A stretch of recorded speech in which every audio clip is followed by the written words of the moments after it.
Welcome to the This Week in Clean Tech podcast. Each week we speak to a leading CEO, executive, thought leader or insider in the clean tech sector. Each guest shares their thoughts on recent events, their own clean tech story and their vision and hopes for the future. This week our host David Hunt is at the Move Urban Mobility Conference in London and is joined by Scott Shepard.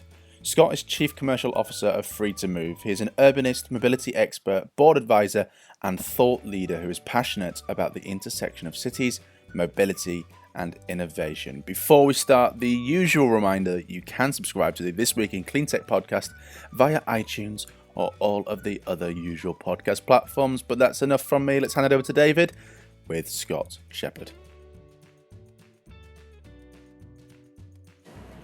Hi and welcome to this week's episode of This Week in Clean Tech. I'm at the Move conference in London. If it's a little noisy, background noise, you'll hear that. But we're at Move today with Scott Shepard, who's CCO of Free2Move. Keen to hear more thoughts from him around the shared urban landscape later on. But firstly, Scott, if I could just start by talking a little bit about your journey to where you are presently, sure. A snapshot of how you came to be CCO of Free2Move. Thank you. Yes, no, it's a pleasure.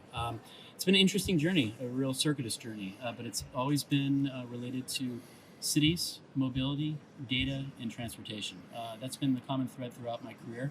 And really how I've led myself into this current role is by having a passion for how cities function and operate related to the availability of mobility and transport. I think that's key for a functioning, healthy, democratic society, and providing the most equitable forms of transportation is really the best way that citizens can essentially work, live, thrive, and enjoy all the amenities of our urban landscape. So for me, it's a passion personally, as well as professionally. It's been a common thread throughout my career path. Cool. Okay. It's great to be doing something you're passionate about and love, which came across in your talk earlier today, which was great. So, as I said, we're at the Move conference today, which is a major future transport conference. Obviously, you were speaking earlier on today, which caught earlier on. So, what do you see as some of the biggest challenges facing shared mobility at the present time? I see the challenges coming from multiple actors, from the private sector, from the public sector, as well as startups and venture capital. There's many different actors in the mobility ecosystem and landscape that are running at either parallel or opposite ends of the spectrum related to specific motivations. And given the disruption in the industry, specifically in IT technology coming from Silicon Valley, as well as from the automotive industry, in now looking at new forms of mobility, there has to be much more of an emphasis on coming towards shared outcomes so that citizens, passengers, users of services related to the influx of investment and offers in micromobility, shared mobility, can benefit for the greater landscape. And I would see that some of these trends, like I said, tend to work in opposite motivations, but what we're going to be seeing now in the future is more of a collaborative approach, or this certainly needs to be the case for successful outcomes. Yeah. I think that's it's obvious to say that one size doesn't fit all, because New York's different from London, and then you start to look at Asian Pacific countries and other US cities. I mean, what are the key differences perhaps you see that globally across Europe, for example? Obviously you're from the US, you live now in Portugal. What are some of the regional differences and challenges that you see and you're addressing as a company? There's cultural, historic, as well as value set issues. I would say some of the key differences, let's say, between Europe, Asia, North America, is the view of the role of government and the public sector in regulating, overseeing, and providing all forms of shared mobility and public transport. There seems to be a different emphasis on both sides of the Atlantic, which is why we're seeing different deployments and use cases, certainly in North America, related to the advent of, let's say, ride-hailing, scooter sharing, bike sharing, etc., and the dynamic and role between venture capital, between investors, and between governments in coming up with a shared set of outcomes is on one hand, versus the European model, which is a bit more of a hub and spoke, where it's distributive in terms of the mobility actors are pretty much more related to the public transport operators and agencies, wanting to kind of centralize and be the hubs of data sharing and provision of services, such that basically mobility service providers can plug into that ecosystem and provide a little bit more of a shared set of services that essentially benefit the use and provision of public transport. Okay.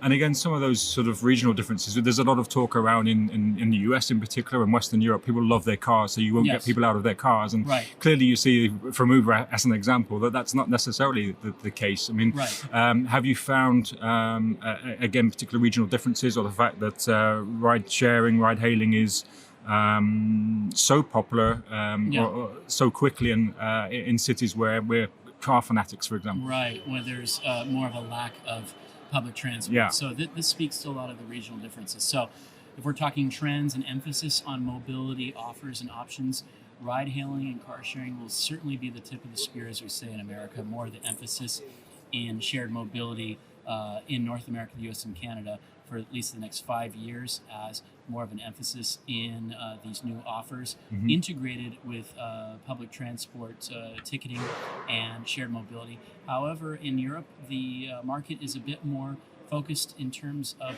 the full spectrum of mobility as a service and essentially solving first last mile connectivity with the introduction of bike share, scooter share, etc., for a seamless customer journey in terms of feeding passengers into the already well-used public transport network. So what you're seeing basically is much more of a frictionless journey and customer experience in mobility as a service, I would say, at least in the next 5 years in Europe than North America. Okay. Whereas it's going to be a bit more of a bifurcated market, and you're going to have individual use cases related to a bit more of an auto-centric form of shared mobility, certainly with ride-hailing and car share. Okay. One of the things I took out from your talk earlier today and from our conversations previously around Free2Move's focus on government interaction and sort of that side of things. And we all know in terms of e-mobility uptake, China has an advantage in that it's a, it's a dictatorship essentially, and they can dictate how things work. Exactly. So that can have, that's the right mandate. They can mandate things, which is clearly not the case in most markets in which you operate. So what's your approach to governments? Why do you think that's different approach from Free2Move than perhaps some of the other players in the marketplace? Because I believe, and Free2Move as a whole, we believe that working collaboratively as an independent aggregator and actor, agnostically between governments as well as private sector mobility service providers, provides the best set of shared values related to the provision of shared mobility. So if we can basically stitch together all the actors and provide the highest value for government operators, then basically we can provide a funnel or a channel for different shared mobility offers such as scooters, bike share, car share, etc., to basically serve as a platform that will best serve the uses of public transport, because ultimately public transport in every large urban metro area is the backbone form of mobility. This is how most people get around in large masses of movement. So what we see is by solving the first last mile challenge and stitching together the different independent mobility service providers and bundling and packaging that for governments, that is the highest and best use of shared mobility. And that's what we'll see as the best outcomes for essentially the private operators as well as the new entries into the market from a venture capital and investor standpoint who want to quickly launch in European cities. Okay. So we provide value from the venture capital and the startup side for micromobility, and we provide value for the government sector too. And that's really in terms of coming to terms with how these services can best be delivered. Okay.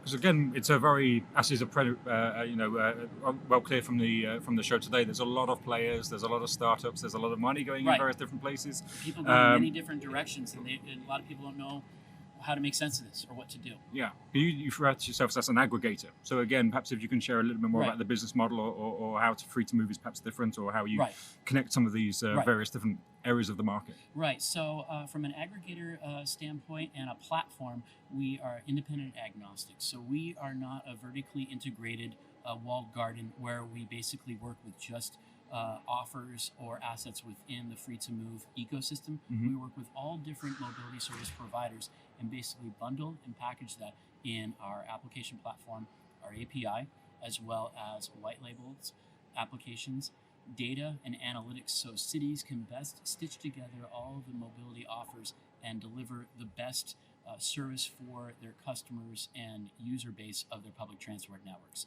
And that is the differentiator that we see is not quite unveiled in the current ecosystem right now, because we're seeing a lot of independent directions within the mobility ecosystem, more of a closed approach, more of a privatized approach. And our philosophy and background is quite the opposite of that. We feel that an open distributed model that is agnostic will provide the highest and best use for passengers, users, and the public sector.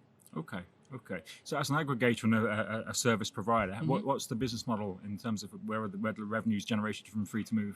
So the revenues are generated from partnerships with our B2C providers in terms of providing additional bookings and yield management and the providers that are integrated within the Free2Move app.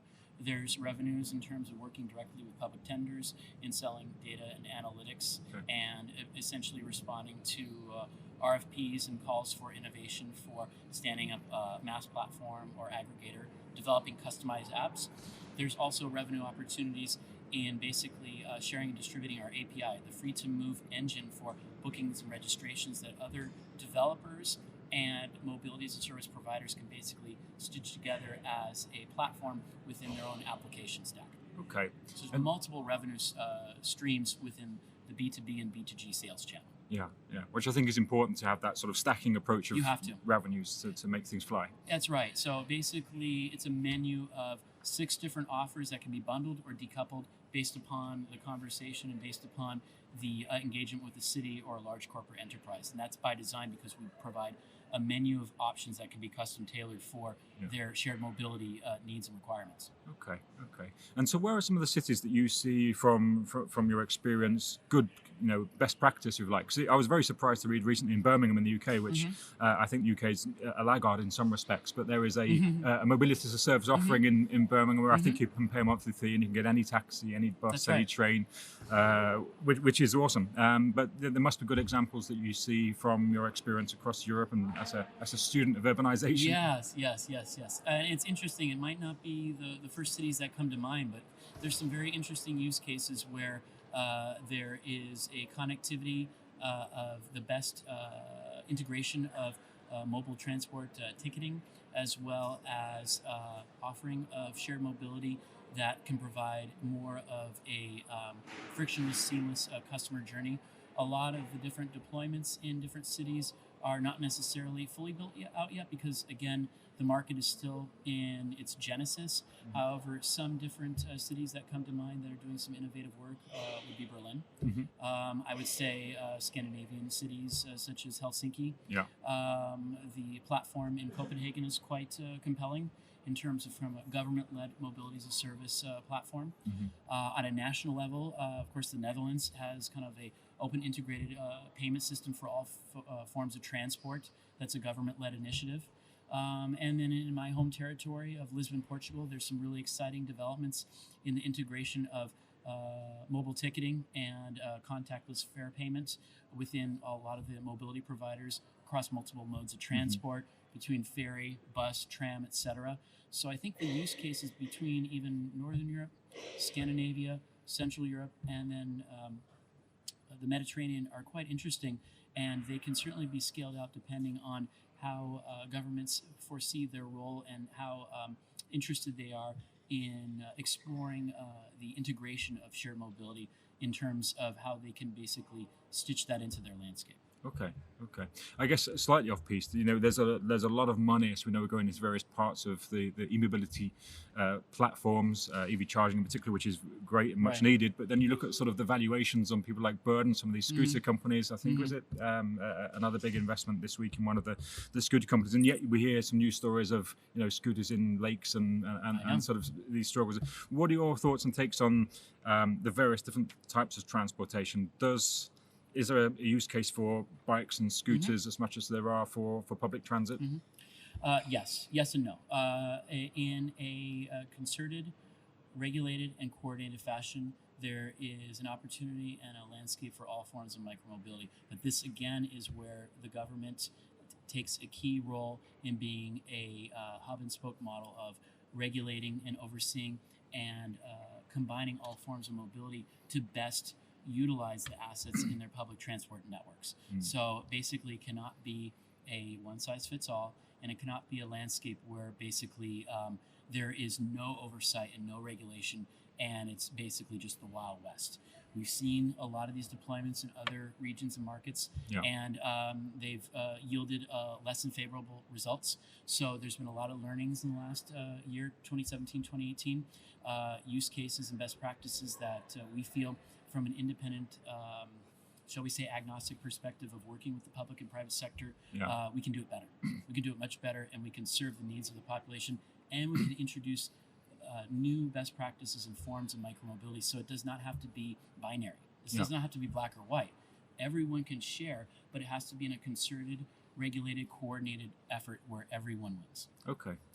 One of the topics that come up in conversation sometimes, and you and I both know Lucas Neckerman, who often talks around the power of cities as opposed to nation states. That's right. I completely agree with that approach. Yeah, I mean, TfL in London, I think, are actually pretty innovative, right. and I think are very good about that. Yes. But so, do you see there again that sort of mayors and cities are as important to more so than nation states and main government? Absolutely, yeah. That's where really the most activity, innovation, and coordination occurs is at the urban, municipal, and city scale. And that's not even necessarily large-scale alpha metros, but that's mid-sized cities as well too, that have their own unique shared set of experiences, culture, history, etc., but really serve as the catalysts and the champions for experimenting with new forms of mobility to be able to provide an equitable form of transport. So really at the nation-state level, certainly not in North America, but even in the European landscape, there is certainly the supports and oversight and, shall we say, a benefit of supranational structures such as the European Commission, etc. But again, most of the implementation and the use cases are at the local urban level. Right. Okay. And Free2Move as an organisation, you're based where? Are you active across all sort of Europe for starters and North America? Correct. Yeah, those are our two prime markets, are Europe and North America, and we're headquartered in Berlin, Germany. Right. Okay. Which is a cool place to be. Yeah, it's a great town. Okay, so some of the topics today, again, just picking up on some of the things we've been watching and listening at the Move conference today, one of which was just listening to a guy from TfL actually talking about autonomous driving and when that becomes sort of acceptable. When it materializes. Yeah, so obviously there's a technological element to it, but there's clearly a gap in terms of people's willingness to, as he put it. As we've seen in cities in North America. I will use the example of Chandler, Arizona, with experience with Waymo. And there's been a huge pushback in the form of local citizens and people who perceive an intrusion of autonomous vehicles, even from a testing standpoint, basically as a form of autonomy of our economy, and basically robots taking over people's jobs and livelihoods, etc. So there's a perceived threat, certainly in different landscapes. So there's a lot of social cultural issues that need to be addressed before this can be adopted on a wider scale. So again, it's a really a tough question, sort of looking beyond 3 months, let alone sort of 3 years in advance. But again, what are some of the sort of trends that you see or you hope to see in smart cities, and particularly around smart transport in the next year or two? So I think we might see new venture capital with different forms of mobility. I mean, as we saw in CES in Las Vegas a few weeks ago, with robo-taxis and new forms of mobility, there's going to be new bubbles that are going to be basically introduced into the marketplace.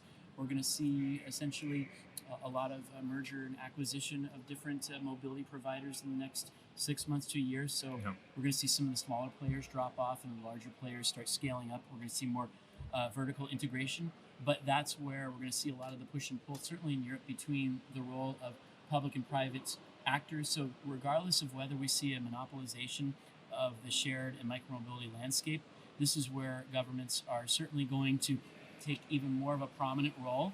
And this is where there's going to be the requirement of more closer integration so that shared mobility outcomes can be realized.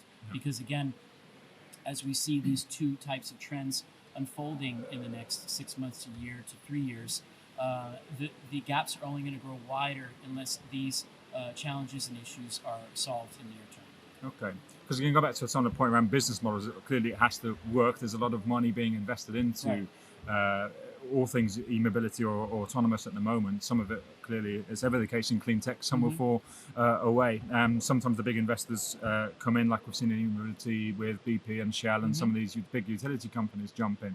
It's a real challenging marketplace to get the revenues to stack up now, but then to see who's going to be there at the shakedown. Yeah, who are the other players before? Going to be certainly before IPO or whatever. If people are going to go public, all that. Do you see some of the big public like TfL we talked about, and something like New York Transit, and some of the sort of larger existing transit companies actually getting their act together and either developing their own systems or integrating other people or making those sort of acquisitions?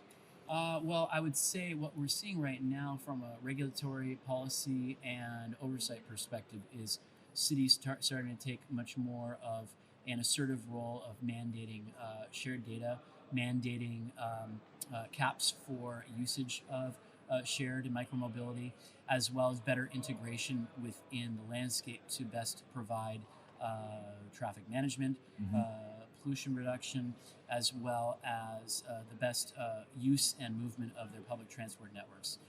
For instance, New York City, for example, the Taxi and Limousine Commission has recently mandated shared data of all ride-hailing in New York City. Similar data that was previously provided by taxis is now going to be provided by TNCs operating in New York City. So you're going to see cities take a much more either proactive, assertive, aggressive role or collaborative role. The city of Los Angeles has a different model where they have a shared data specification, open data specification for shared and micromobility, where a lot of different mobility providers basically opt in and offer their data analytics for locations of scooters, bikes, etc. So different cities are taking interesting approaches related to their role and responsibility in the mobility landscape. But we also see that working proactively with partners of cities can also prevent a lot of the backlash and a lot of the reactionary mode that we've seen in the last year or two, so that it does not have to be as heavy-handed. It can be shared and collaborative. So that's, again, the theme and the role of the discussion here at Move today, as well as our talk right now. Yeah. Okay.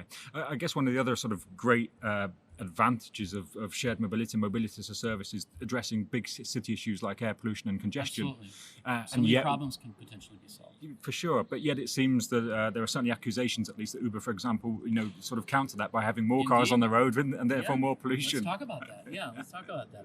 So while there might be very shared and lofty aspirations, perhaps we might be introducing a new set of problems into the urban mobility landscape with an overproliferation of certain modes of mobility that are not integrated, regulated, and stitched together within a coherent fashion such that they can best be orchestrated for other forms of mobility, specifically public transport.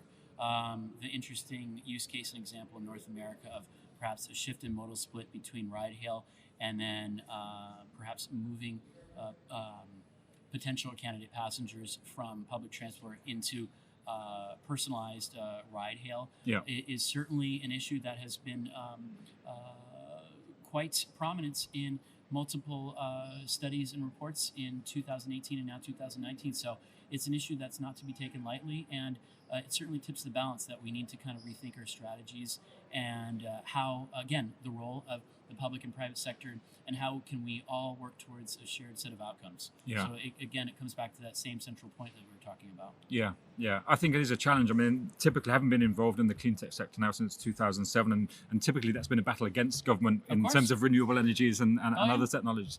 And yet we get to a point, I think, without that kind of regulation or oversight, we do end up in everybody well-intentioned, but actually being counterproductive if we're not careful. And I would even like to not even use the word regulation or oversight, but coordination, actually working jointly towards shared innovation and shared outcomes and goal setting. That's really the key, is working in a partner-based collaborative manner and not working in a fashion that is adversarial.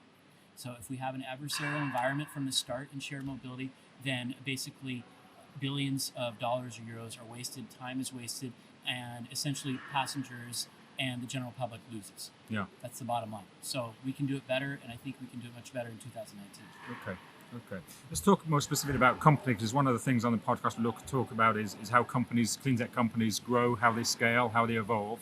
At what stage did you get involved in Free2Move? How well established was the company when you joined, and what's been the sort of the journey in the company since you've come on board? Yeah, so the life cycle, I've been with Free2Move 4 months now, and again, our emphasis now is a shared set of offer and goals for business to business and business to government. Free2Move was acquired by Group PSA, Peugeot Citroën, 2 years ago, so we're a wholly owned subsidiary of Group PSA. However, Free2Move is kind of an autonomous subsidiary of PSA based in Berlin, Germany. And our mandate, as well as our offer, is, again, working with cities as well as large corporate enterprises to best stitch together shared mobility offers for large sets of populations. So in terms of our life cycle, our initial approach was from a B2C perspective in providing our mobility as a service aggregator platform, which we still offer. But now we've seen, as the market has changed and evolved over 2018 and now into 2019, there's a clear opportunity to stitch together all the actors from the public and private sector. And we see that's a clear role where Free2Move can add value and be essentially the partner on both sides, because this is the expertise that we offer from a B2C perspective that we feel is going to solve a lot of the challenges that we've seen in the recent past in the shared mobility landscape. Yeah. And we've talked so far about how it's difficult to predict the market sector in which you operate. Indeed. It's very lots of very regional variations. It's volatile. It's volatile. We have to pivot and we have to change course quite a bit. Exactly. So how do you see, or what are the plans for the business in terms of how it grows from here? What are the challenges within the business as you grow your teams, wherever they might be, that you foresee?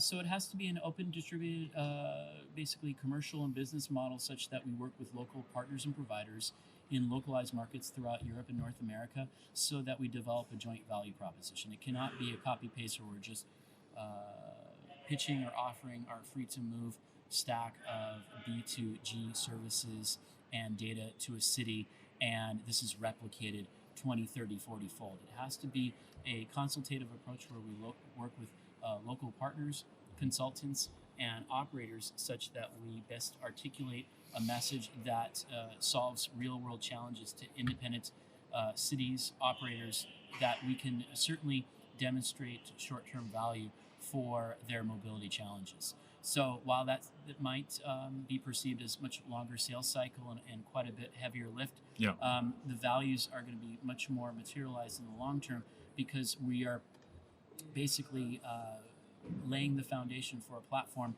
where we are seen as a trusted advisor in working with cities and with local partners to be able to stitch together all these building blocks for shared mobility. Okay. So it's an investment at the right time, essentially. Yeah. And what's the competitive landscape like? Because again, there are, well, I'm sure, be other sort of aggregators and platforms who are out pushing the same agenda. Clearly, you have a long-term view on this, which hopefully will from personal experience, the long-term game wins in the end. Yeah. But what's the competitive landscape like for you? So the competitive landscape, because we've diversified our offers across B2B and B2G, we do not have one-to-one competitors anymore. Basically, it's a bundle, a mix of different services that can be custom tailored to cities and large corporate enterprises. There are certainly one-off mass aggregators and white label developers that would provide a very similar service to us. But again, because we're taking an approach that's much more collaborative and stitching together other mobility providers, one, from a partner perspective. Two, we're providing the data analytics oversight. Three, we're providing the API stack. We see this as a unique offer and a differentiator such that we can hit the right notes and really add the most immediate value for cities. So we're not evaluated against all the other mass aggregators or developers on a one-for-one basis, and they're just opening up our app versus others and evaluating 20, and in the technical team, they're just ranking the use of the platform. There's much more value and much more deeper, meaningful discussions from a technical as well as a operational perspective that we feel is of value to cities, that differentiates ourselves, again, for being that independent actor within all these different investments that are being made in the urban landscape. Okay. And so in terms of the sort of business model evolution, it helps the fact you're owned by PSA. A sort of an analogy I work with is EVBox, one of our clients at Hyperion, who are acquired by Engie.